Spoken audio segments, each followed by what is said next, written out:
Hello everyone, कैसे हैं आप सब। एक बार पुनः शिव कोचिंग क्लासेस पर स्वागत है। उम्मीद करता हूं आप सब अच्छे होंगे, मस्त होंगे, बेहतर होंगे, आपकी पढ़ाई बेहतर चल रही होगी।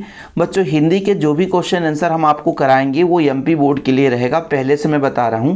क्योंकि अदर स्टेट के बच्चे सोचेंगे कि ये हमारे हेल्पफुल होगा, तो ये नहीं हो सकता, क्योंकि हर जगह हिंदी का सिलेबस अलग अलग रहता है।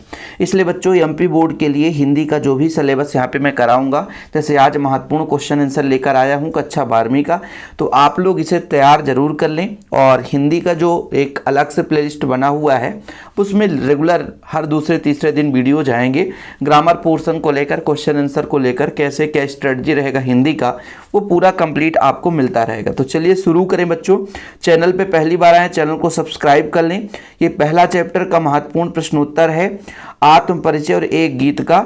लगभग 20-25 क्वेश्चन रहते हैं, पार्ट 1 पार्ट 2 करके हम प्रोवाइड करेंगे। कुछ प्रश्नों को आपको सिर्फ 1-2 बार पढ़ना है बच्चों, उसको थोड़ा सा सोचना समझना है और अपने भाषा में आपको एग्जाम में लिखना है।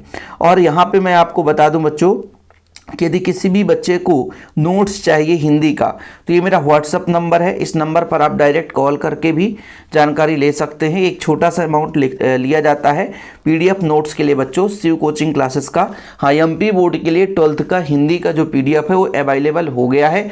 कुछ दिन बाद इंग्लिश का भी पीडीएफ शुरू हो जाएगा। बोर्ड एग्जाम 2025 के लिए सारा इंतजाम कर रहे हैं हम, ठीक है। अब छोटा सा अमाउंट क्यों लिया जाता है बच्चों, क्योंकि ये सारा पूरा पीपीटी तैयार करवाने में, पूरा नोट्स तैयार करवाने में थोड़ा सा खर्च तो लगता है, इसलिए छोटा सा अमाउंट आप लोगों से लिया जाता है। चलिए शुरू करें बच्चों।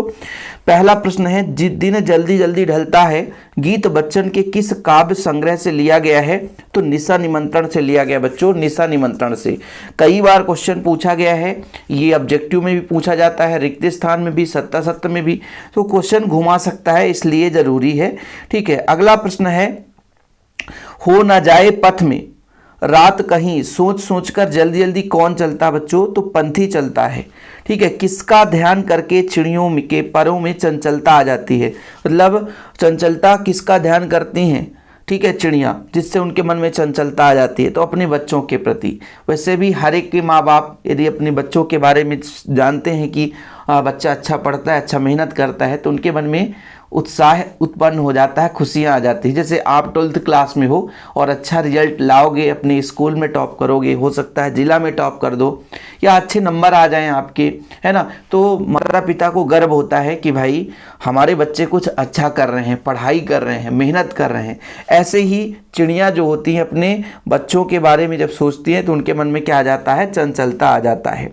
बच्चों की याद आने पर चिड़िया क्या करती हैं? बच्चों की याद आ जाने पर तेजी से उड़ती है। जैसे मान लीजिए किसी घर में छोटा सा बच्चा हो और मम्मी मार्केट गई हो, ठीक है। अब जैसे काम हो जाता है तो सोचती है जितना जल्दी वाहन मिल सके हम घर पहुंचे, ताकि बच्चों का देखभाल कर सके। ऐसे ही चिड़ियों के मन में जब बच्चों का याद आता है तो वो तेजी से उड़ती हुई घर की ओर चल देती हैं। हरिवंशराय बच्चन जी का जन्म कभी नहीं पूछा गया, 1907 में हुआ था। आत्म परिचय कविता में कवि किसका भार लिए फिरता बच्चों? तो जग जीवन का भार लिए फिरता है। यही सारी चीजें नोट्स में आपको मेंशन करके दिया जाएगा। जो बच्चा अभी तक नहीं लिया है तो जरूर ले लें और दोस्तों के साथ शेयर करें वीडियो को, ताकि हर बच्चा ले सके। जैसे हम तो साइंस सब्जेक्ट पढ़ाते हैं, तो साइंस सब्जेक्ट वाले बहुत सारे बच्चे जुड़े हुए हैं। आपके सहपाठी हो सकते हैं आर्ट सब्जेक्ट वाले हो, तो उनको हिंदी इंग्लिश का नोट्स मिल जाएगा, तो हेल्पफुल होगा। ओके। हरिवंशराय बच्चन जी का जन्म कहाँ हुआ था भाई? तो इलाहाबाद में हुआ था। कहाँ हुआ था? इलाहाबाद में हुआ था। आत्म परिचय कविता में कवि स्वयं को दुनिया का एक नया क्या मानता है? एक दीवाना मानता है। क्या मानता है? एक दीवाना मानता है बच्चों, ठीक है। अब नोट्स लेने के एक फायदे ये होते हैं कि आप कहीं भी हो, खाली समय में हो, तो भी आप नोट्स निकाल करके पढ़ सकते हो। ऑल टाइम तो वीडियो नहीं देखोगे, रिवीजन तो आपको नोट्स से ही करना होगा। दिन जल्दी जल्दी ढलता है कविता में कवि हताश और दुखी क्यों है भाई साहब? क्योंकि वो अपने परिवार से बिछुड़ जाता है, मतलब भगवान के प्रति लीन रहता है, तो परिवार से बिछुड़ने के लिए क्या होता है? दुखी रहता है। आत्म परिचय कविता में कवि कैसा संसार लिए फिरता है? सपनों का संसार लिए फिरता है बच्चों। आत्म परिचय कविता में कवि के जीवन में क्या लिए फिरता है? प्यार, प्यार लिए फिरता है, ठीक है। आत्म परिचय कविता में कवि अपने रोदन में हाँ, क्या लिए फिरता है? तो रोदन में राग लिए फिरता है। आत्मपरिचय कविता में कवि बच्चन किसका पान किए करते हैं? तो स्नेह सुरा का पान किए करते हैं। अब देखिए यहाँ पर ऑनलाइन फैक्ट इसलिए ऐड किया गया है क्योंकि एक शब्द में उत्तर यदि हो सकता है आप लोग अच्छे तरीके से तैयार कर लें, है ना, तो भाई साहब इसका हो सकता है रिक्त स्थान वाले क्वेश्चन पूछ दे, सही विकल्प वाले क्वेश्चन पूछ दे, तो आपसे बन जाएगा। बाकी नोट्स जरूर ले लें, सभी बच्चों से आग्रह है। चलिए अब चलते हैं बच्चों, प्रश्न पर चलते हैं। प्रश्न आपके बहुत सारे हैं, तो 2-4 प्रश्न अभी करा देंगे, फिर बाद में कराएंगे। लगातार ये आपके लिए चलता रहेगा, लेकिन आप लोगों को समझना है। जैसे आप 10 प्रश्न जब समझ लेते हैं बच्चों, तो यदि वहाँ से कहीं से क्वेश्चन दूसरा भी फेंक दिया तो उसका आप थोड़ा सा मटेरियल कंप्रोमाइज करके लिख देते हैं। चलिए पहला है, शीतल बाड़ी में आग होने का क्या अभिप्राय है? तो उत्तर देखिए बच्चों, उपयुक्त पंक्ति का आशय यह है कि जहां एक ओर कवि अपने गौर और रचनाओं का सस्वर पाठ करता है तो उसकी वाणी सुनने वाले को अत्यंत कोमल और मीठी लगती है। बोला ना कि किसी चीज को आप बोल रहे हो तो बहुत ही ज्यादा सुरीला और मीठा लग रहा है। संवेदनशील हृदय से निकले कांच के उद्गारों में शीतलता होती है, मतलब हृदय को सीधा उनकी बात क्या होती है, मतलब बोली ऐसा लगता है कि अत्यंत प्रिय है। वास्तविकता में यह है कि कवि के गीतों में उसका विद्रोही स्वर छुपा है। ऐसे में उनकी वाणी शीतल होते हुए स्वयं में क्रोध की आग को समेटे रहती है। अब देखिए मैंने जो स्टार्टिंग में बताया ना, शीतल बाड़ी में आग होने से क्या अभिप्राय है, इस पंक्ति का आशय है कि कवि जब अपने कविताओं को पढ़ता है तो ऐसा लगता है कि कोमल और मीठी है, जबकि जब इनकी वास्तविकता में जाएं तो इनके गीतों में विद्रोही स्वर निकलता है जो स्वयं को क्रोध सा प्रतीत होता है। देखिए जब इतना लंबा आप पढ़ते हो तो अब आपके मन में 2-3 लाइन तो फिट हो ही जाता बच्चों, ठीक है। किसी भी आंसर को पूरा रटना नहीं है, उसको समझना है। शीतल वाणी मतलब बोलने को तो बहुत ही मधुर स्वर से बोल रहे हो, लेकिन आग के होने का, लेकिन अंदर से जो आवाज वो शब्द निकल रहे हैं बिल्कुल दिल को चुभ रहे हैं, उससे क्रोध उत्पन्न हो रहा है कि नहीं। जैसे कुछ लोग होते हैं आपके आसपास ही, आपसे कुछ मान लीजिए पॉइंट लेना तो इतनी सुरीली मीठे बातें करेंगे, लेकिन उसका दूरगामी परिणाम देखोगे तो कहीं ना कहीं आपके लिए घातक होता है। तो यही चीज यहां पर कहा गया कि शीतल बाड़ी में आग होने का क्या अभिप्राय है, कि उक्त पंक्ति में आशय है कि कवि जब अपने कविताओं को, अपने रचनाओं को सस्वर पाठ से पढ़ता है तो उसकी बाणी सुनने पर अत्यंत कोमल और मीठी लगती है, सुरीली आवाज लगती है। हमारे हृदय को सीधा वो आवाज सुंदर प्रतीत होता है, लेकिन वास्तविकता तो यह है जब उसके अर्थ को हम देखते हैं तो उनका जो गीत है एक प्रकार से विद्रोही स्वर उसमें छुपा हुआ है, मतलब भड़काऊ जिसे बोल सकते हैं अपन, है ना। ऐसी बाड़ी में शीतल होते हुए भी स्वयं को क्या होता है, क्रोध सा प्रतीत होता है। ये चीज हो गया बच्चों। चलिए दूसरे प्रश्न पर चलते हैं। बहुत ही महत्वपूर्ण प्रश्न है ये, वेरी वेरी इंपॉर्टेंट है। बच्चे किस बात की आशा में नीड़ों से झांक रहे होंगे? देखो आपके दैनिक जीवन बताता हूँ। मेरे ही घर में मेरी भाभी जी जब मार्केट जाते हैं और 2 छोटे छोटे बच्चे हैं तो लगातार इंतजार करते रहते हैं कि मम्मी आ रही, मम्मी आ रही, बस से उतर रही, किसी ऑटो टेम्पो से आ रही, किसी वाहन से आ रही, पापा साथ गए तो पापा साथ गाड़ी कितने बजे आ रहा है। ये सारे बच्चों का एक मतलब जन्म से ही स्वभाव होता है अपने माँ बाप के इंतजार के लिए। तो बच्चे किस बात के आशा से नीड़ों से झीक रहे होंगे, मतलब बच्चे छिपे हुए हैं, घोंसला में छिपे हैं, नीड़ों यानी पत्तों के बीच में छिपे हुए हैं। वो अपने चिड़ियों के यानी माता पिता के चहचहाने की आवाज सुन रहे हैं, आने के इंतजार कर रहे हैं। यही चीज तो हो सकता है। देखो बच्चे अपने माता पिता के शीघ्र लौटने की आशा में नीड़ों को झांक रहे हैं। उनके माता पिता उनके लिए भोजन की तलाश में सुबह जल्दी घोंसले से निकले होंगे।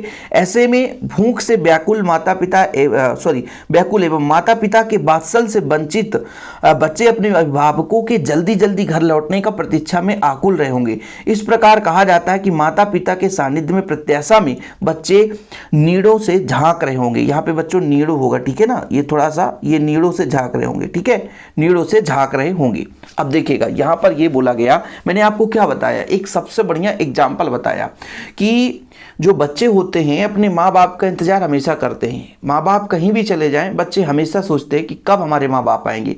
ऐसे ही मान लीजिए चिड़ियों के बच्चे भी हैं, चिड़ियों के बच्चे भी हैं जो अपने माँ बाप के घर वापस लौटने का, उनका वात्सल्य प्रेम का, है ना, मतलब एक प्रकार से प्राप्त करने के लिए बच्चे क्या कर रहे हैं, इंतजार कर रहे हैं, नीड़ों से झांक रहे होंगे, ठीक है, यानी अपने माता पिता के शीघ्र लौटने के लिए नीड़ों से झांक रहे होते हैं।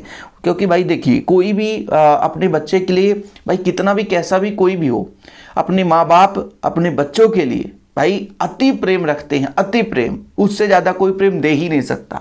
चाहे वो किसी भी जीव जंतु की बात कर लो, आप पक्षियों की बात कर लो, तो पक्षियों में क्या है, जो पक्षियों के बच्चे हैं, बच्चे जो हैं वो अपने माँ बाप का तलाश कर रहे हैं, इंतजार कर रहे हैं, नीड़ से झांक रहे हैं, ठीक है, पत्तों से झांक रहे हैं, क्योंकि माता पिता सुबह से ही उनके घोंसले से निकल गए हैं, है ना, भोजन के लिए या कुछ चीज़ों के लिए वो निकल जाते हैं। तो उसी बदसल अपने माँ बाप के प्रेम को पाने के लिए बच्चे या भोजन के लिए अपने माँ बाप को क्या कर रहे हैं, नीड़ों से झांक रहे होंगे। ठीक है, इसको आप अपने दैनिक जीवन में जोड़कर पढ़िए, तब चीज़ें क्लियर हो पाएगी। जब उसी चीज़ को आप दैनिक जीवन में जोड़कर पढ़ते हैं तो चीज़ें क्लियर होती है और मज़ा भी आता है।